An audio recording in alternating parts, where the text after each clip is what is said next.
நான் யாருக்கும் அடிமை அல்ல, கட்டுப்படுபவளும் அல்ல, அடிபணிபவளும் அல்ல. அதற்காக திமிர் நிறைந்தவள் என்றும் அர்த்தம் அல்ல.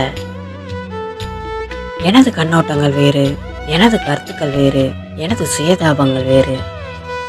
எனது எல்லை எதுவென நானே தீர்மானிப்பேன். எனது முடிவுகளை நானே தீர்மானிப்பேன். ஆண் பெண் பேதங்கள், ஜாதி மத சடங்குகள், மனிதர்கள் தோற்றுவித்த காரண காரியமற்ற சடங்கு சம்பிரதாயங்கள், ஏற்றத்தாழ்வுகளை நான் கண்டுகொள்வதும் இல்லை, கட்டுப்படுவதும் இல்லை. எனது வாழ்வில் பிறர் முடிவெடுக்க அணு அளவும் அனுமதி இல்லை. ஏனெனில் விளைவுகளை சுமப்பது நான் அல்லவா?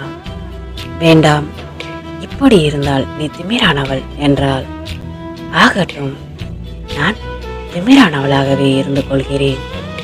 என் மனதிற்கு கட்டுப்படும், நியாய தர்மங்களை கடைபிடிக்கும் திமிரானவள், யார் கைகளையும் பிடித்து நடக்காத திடமான திமிரானவள்.